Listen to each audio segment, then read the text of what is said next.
Hey folks, I'm working in the key of A today. Here's some notes for you to tune up with.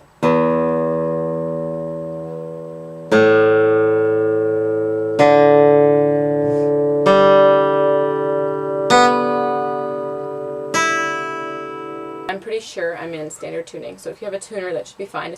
As bluegrassers, we often play with a fiddle player or mandolin player, and they like to play in the key of A, if you haven't noticed. So a lot of times, okay, go up to here, and then we'll play out of G form instead of playing A open. But there are a lot of cool things that can be done on a guitar in the key of A, and I'm going to show you a few of those things today. There are some people who don't like to learn scales, and I understand that there are two sides to improvising, but we won't get into that. For now, I would just say it's important to either play around a whole lot in the key of A, or you can start out with the knowledge of the basic structure of the scale. Just the notes are E, F sharp, G sharp, A, B, and C sharp. And those are the ones we're going to be dealing primarily today, although we will use the D string also. Okay, so we're going to go on that A chord.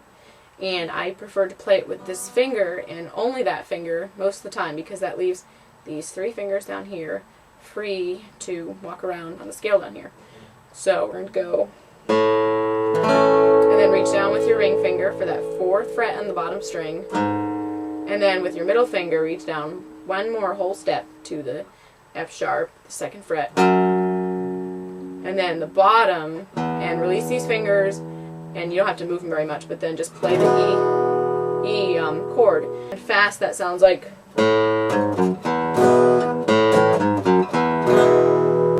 And then once you get down to the E, you can do it right back up again.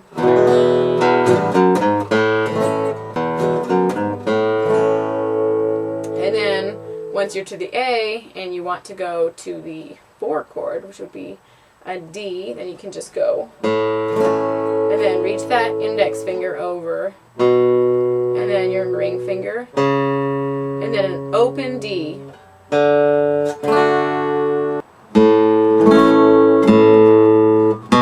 Reach over with your index finger, and then your ring finger. Then you can go right back down again. And then we go to the E.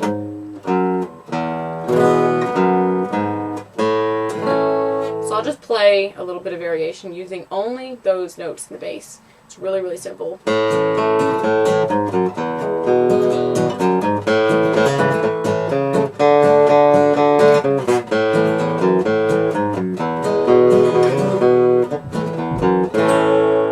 So you can use any combination of those.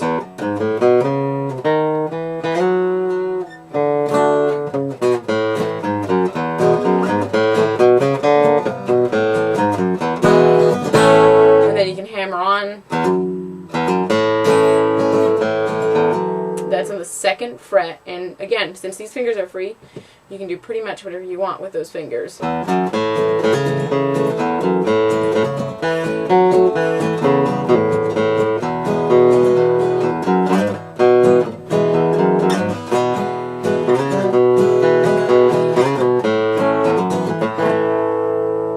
Simplicity is good when it comes to bluegrass because you're playing stuff fast, so unless you're a really great player, like Brian Sutton, who pulls these notes out of his guitar, and other guitarists I've seen even on YouTube who are just really talented. But if you want to just get a lot of bang for your buck, just go with simple stuff and play around with it until you know what all these notes down here sound like.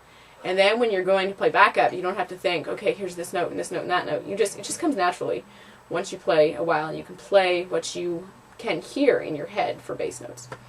Now, one thing I wanted to touch on, because this is a really cool part of where the scales and modes work together, and you don't have to know how all that works together, but there are a few things that you can borrow from the minor scale, which would be a flatted 3rd, and I'm not sure what the other note, but it's a G natural and C natural.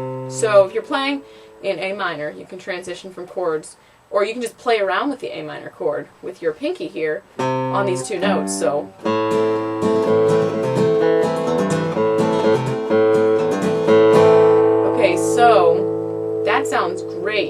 minor chord.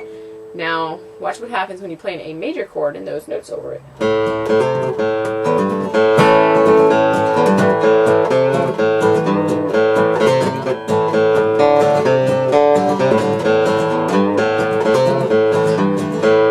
especially if you put that little bending thing in there, and you just bend just the slightest bit up. And it's really neat because in the key of A, this note, the bottom 3 strings on the 3rd fret seems to work all the time. So if you're in the D chord like this, you can reach down and bend that F and just bend it up to an F sharp. Or you can use the major 3rd on the A or any chord, and you can use the G.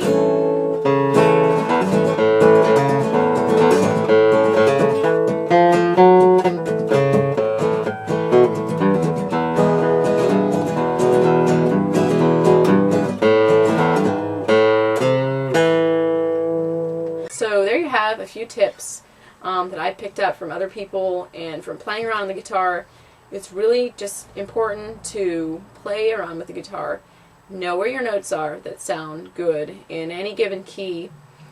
That's what's so amazing to me about modes and how each one has its own flavor. You can do so much studying, it's not even funny, actually, because you can spend your lifetime studying that and not fully understand. So it's great to go from your head, what you can hear, and what sounds good. You'll get feedback from your head what sounds good. You know that certain notes just don't fit in a scale unless they're in a chromatic run. That adds a certain type of flavor. So just know where your notes are, practice on those. That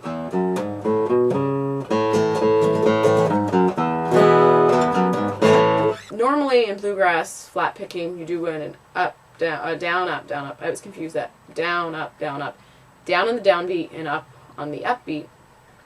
But on these bass runs, I like to use all down strokes.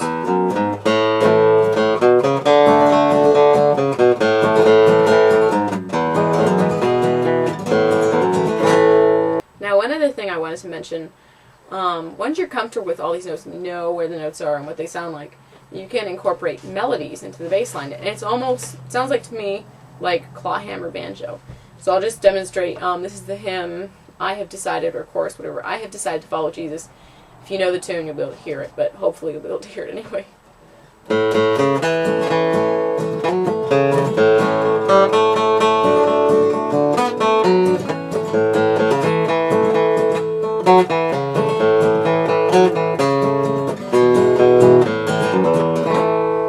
So over time, you should be able to play melodies out of the bottom, and there are limitations because you only have so many notes down there, but you can go crazy with this stuff, and once you know your chords and how all the notes that sound good in that chord, played with that chord, you'll be able to play melodies anywhere while you're playing the chord and partial chords.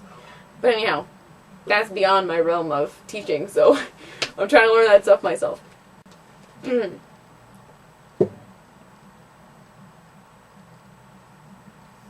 I wanted to really quick thank you guys who are watching the 3 Bluegrass guitar runs video.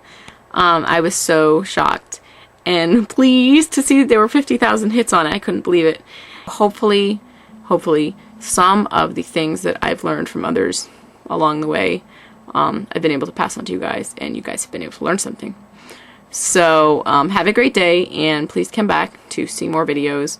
I do a variety of videos. They're not all about guitar. So if they're not interesting and you've subscribed, just try to overlook them and don't be too upset.